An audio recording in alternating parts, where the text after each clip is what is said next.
Hello everyone, my name is Boris and today I'm doing a WOD review of Kevin Parker, who just won the European Tacticians Cup #1. This is the third game on the final day of the cup, and we are playing in the Poppy encounter with extra component anvils. And I picked a game that does not necessarily have one of the most popular lines in the game right now, which would be something like Bilgewater or Rise and Ziggs. Instead, we are going to be looking at the Yasuo reroll game, and I think he played that quite interestingly, so we will see what decisions he makes along the way. Initially, already we can see that our components are not particularly making us lean into the Yasuo reroll itself, but rather than the tier, we would be trying to look to play around some kind of an AP line, perhaps like a Kai'Sa Flex. But we do manage to get the 3 Ionia in right now, and we do get a Yasuo as well, and a bow. And we're just gonna call Yasuo right away. It looks like he believes in the line so much.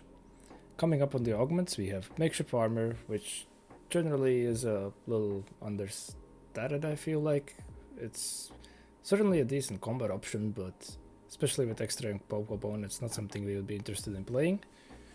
Patient Study does not exactly lean into the reroll line either, so I would be defaulting Salvagement, which is just an amazing augment overall. And let's see if he decides to go for it, or we just gonna go for a flip.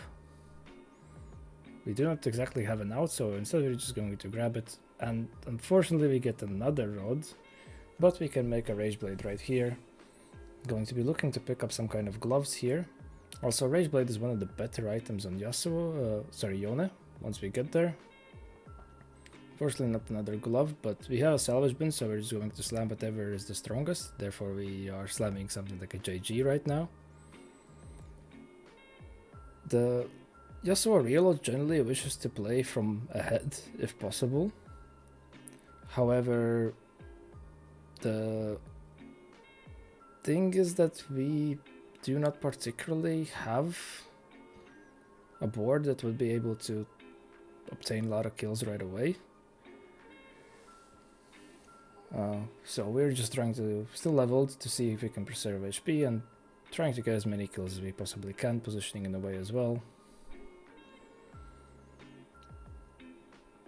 Do get a second copy of a Yasuo here, and I would assume that we are not, especially since we leveled, we are not going to be rolling for a bard. We can also know that we are positioned in such a way that our Shen is going to be taking all of the initial aggro. However, we have value to save a remover here and not move the Sunfire over. Fighting a solo leveling Xin with a JG and Nashers, which is an interesting build, probably something that is going to be transitioned later on to a Lux. But since it's a 2-star, it suffices. Now we opt to go for a sword, and that might have been another reason why we did not use our remover, as we could now remake this Sunfire into an Eon, and then we have something like a Morello to hold for now. Let's see if we decide to go for that. See, there's also a Trials of Twilight player, but Trials of Twilight in the current meta plays more into the Demacia, so your unit should not be contested as much, and we opt to commit to the loss streak here and just sell to make it 20. We do want as much econ as we can, especially since our first augment is an item augment and not something that particularly enables a reroll. So was a reason why I was also a little startled that we just called Yasuo so much so early. But must be faith, and I believe that he also is at this point requiring just to obtain a good placement. And yeah, we opt to also sell the Xin Zhao. Fully lost streak, hopefully. It does not seem to be enough, sadly, and our streak is broken. That's very unfortunate for us. Yeah, we're gonna even to sack, making the extra 30 right here. Gonna rebuy the Xin Zhao. That's very unfortunate, as the interest carries over into the PvE round. The 3 gold carries over into the PvE round. And we pretty much have lost out at least on 3 gold is a bare minimum. Ideally, we would probably have looked to lose also 3-1, get a 6 loss streak, and then we are able to roll down on the for our 2-star Yasuo and hopefully also some upgrades on the rest of the board. Going to make a Titans now as well, slam a BT. The item situation is niche as this comp, well, it can use rods since Rageblade is one of the better Ionia items. And you can make an extra Rageblade also on Yunara afterwards. Getting to that point is quite hard, and we wish to have more crit items on Yasuo, particularly IE right now. Solo plate is something that works well in Ionia, however, is not going to be the particularly strong for Yasuo reroll. I would be leaning something like Mace's Will here, particularly since Gold Destiny has the potential to give us something like a Golemify. However, we did default it for the extra econ since our econ situation is dire, but we do manage to hit a Spreading Roots, which is generally a very strong augment, especially since the emblem buffs, and it gives us particularly a Reforger, which I would assume he valued quite high here since that allowed him to just get rid of these rods. Let's check, we did get an Ishtal emblem, so let's check which quest we pick. Ishtal Champion dealing is not going to be completable with the units we have and the items we have. 15 units dying is something that would be 3, but since we are on spot to lose, we're just going to lose 4 rounds. Might put us in a little low HP total, however, I'm not exactly sure if the 225 has... No, yes, the 225 is the cash out that has the potential for dupes. Therefore, very well recognized that we can play for it. And the lobby should be quite strong at the moment as well, so if we are not rolling, we need to rebuild our recon as well. We can just commit to the loss streak and try to kill as many units as we can. Unfortunately, we position right into a Xin Zhao, therefore we are able to only take down a couple of units. After these 4 losses, our HP should be around... We opt to go for a sword, but our HP should be around something like 30 so we should be on 3 lives at least. However, due to the econ situation, I am not sure if we're going to be able to hit. High Roller Yunara here for now, which we are not going to be playing. The thing with Yasuo reroll is that the true carry of the comp later on becomes your Yona too. But the tricky bit is getting to it, and we do not seem to be having any of the econ generating Ionias either. I would assume this to be a Path of Transcendence then most likely. There is a player with a Wukong as well. And we're going to roll a bit. We do find a Wukong as well. Just have to be worried to not have the war board be too weak, because we do have a weaker player in our pool. We do queue into them, however, they have unlocked the Shelly and they have a 3 item MF, and yeah, unfortunately we have queued into them and have lost, so definitely not a great start for what we were looking, and I'd assume we rolled because we wish to unlock this Kindred. This Kindred does make our final board, and we do want to have that unlocked for our roll down. However, we could have held on to doing so. Now, we still have not managed to find a single sword, which is quite unfortunate. Let's see how we go deep we roll now, as we do want to still secure that final loss. However, the damage is going to be a bit higher. Opt to go for a TG. So this is more of a Yone build that we have on Yasuo right now. As you can see, since the Yone 2 is the real carry of this comp, we have opted to make the Yone items, especially since what we have been dropped. Now we do get offered this indiscriminate killer, which is not particularly strong combat augment right now. Big grab bag could sort our item situation perhaps better and gives us an extra reforger that we could use an emblem, so that's a good option. However, I do believe that Jeweled Lotus is just so strong, and given the... we have gloves, but we have not made an IE yet. And we would have also other uses for the swords. I think Jeweled Lotus is very strong for us right now. And that's exactly what we do go for. We do hit the dupes cash out, so we're going to be sending it to see if we can make the Yasuo throw. We do so. So we are on tempo with hitting the Yasuo. We are level 7 with 20 gold, which leaves us in a decent spot. However, our board is not particularly strong either. And it's nice that we got the Slayer emblem from the Spreading Roots. That way we are able to have 4 Slayer on our board, and we can look for a potential to unlock the Aatrox as well. Going to use our Reforger, it seems, on the Ishtal emblem. Sorting items out as well, gonna reforge one of the tiers. We do hit a Ionia emblem that gives us a free slot that we could possibly play. We can drop something like the Zinzao to do so. We have held onto the extra Zinzaos given that there was a Zahid player who has also managed to hit. And the player who lost our loss streak ruined our loss streak has already fallen out. We do lose the fight there, so our HP total is a little low. This is the reason why you wish to play Yasuo reroll from a higher HP total, as you do need to get to that Yona 2, Yunara 2, Wukong 2.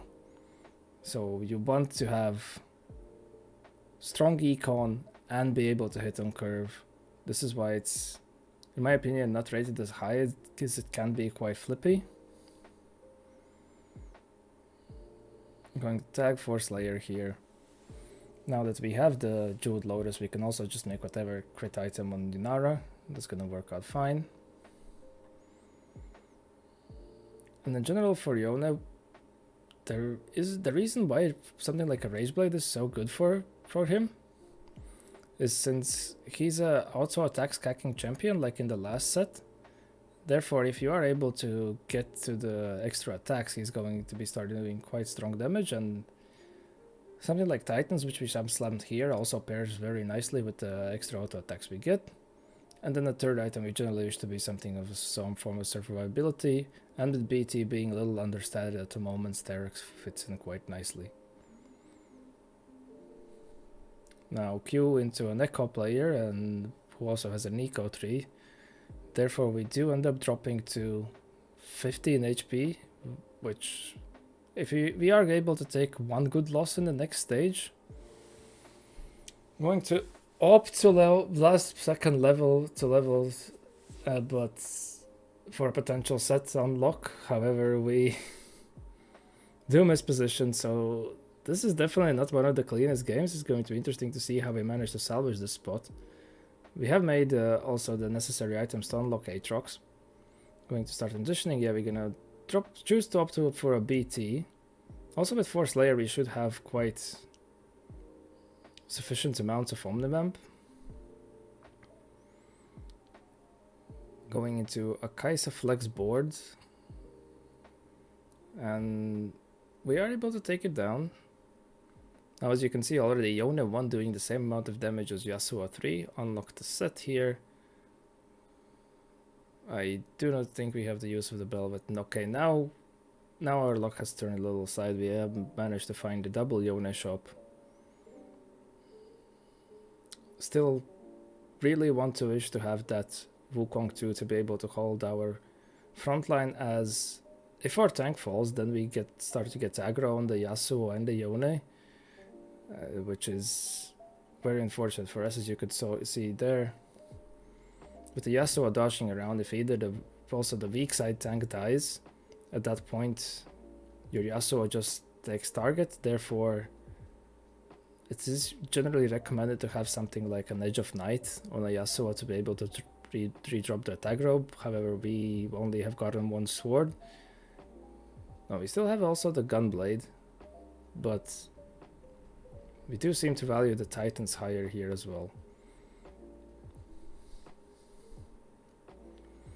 We have another player who has a Wukong too, therefore it seems that we are going to be staying here to dig for Wukong 2 for quite a while.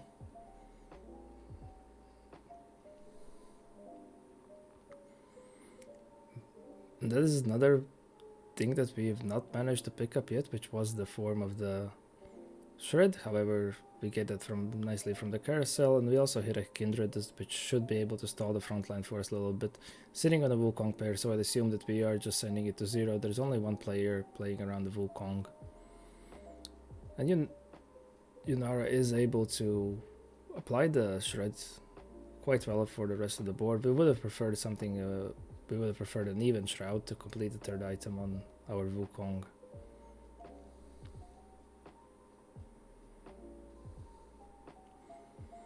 However, we have managed to string together a 4 streak and slowly crawl our way back into the game, but still not managing to find the Wukong. As you can see, this comp can get quite expensive due to these reasons. Ideally, we would also, at this stage, if we have an emblem, making our way to level 9 to be able to 2-star the Aatrox. Do position into a Fizz, but thankfully the Fizz does not take us out. And we are keeping tabs on all our opponents, as I believe here to make lobby 4 we needed a decent placement. I managed to secure top 4. I do not exactly recall which point total we required.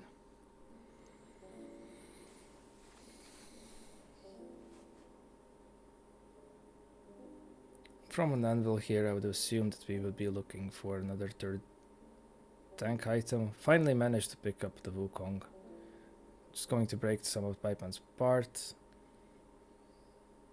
Opt for a Rage Blade, and we could make... Yeah, we're just going to make an IE redundancy in the crit, but that's completely fine as it allows us to complete a Warmogs on the Wukong, make him a little bit tankier. Fighting in the Masia board, we are...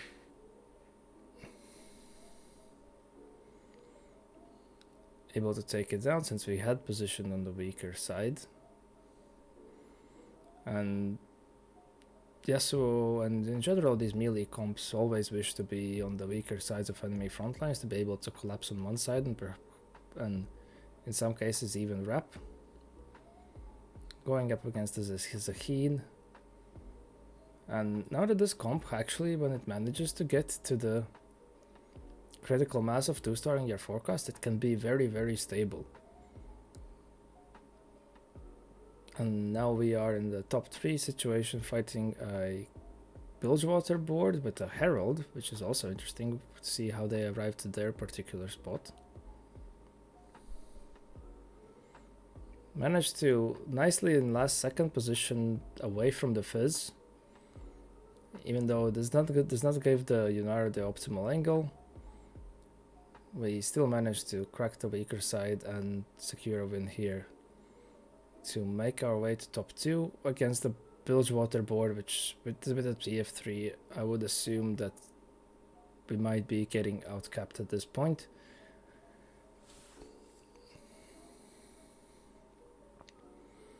Hope to just slam the QSSS on the Aatrox. So it is interesting to know that even with Force Slayer we have chosen to go for the double healing route on the Yasuo. And yeah, it does seem that we just, without having 2-starred our 5 costs, we are not able to take out the Bilge board that has just reached a higher cap. But it's still very well played game. From a rougher spot, Kevin Parker shows while he was able to capitalize and win out this tournament in the end. Committing early to a line that we know that we need to secure a decent placement, bully other people off, and recognize the points in these reroll comps when you need to spike along with the rest of the lobby to stay up on tempo. And from that, string together a win streak to be able to come back into the game. I hope that you enjoyed watching and learned something new just as much as I did, and I hope to see you in the next one. Peace.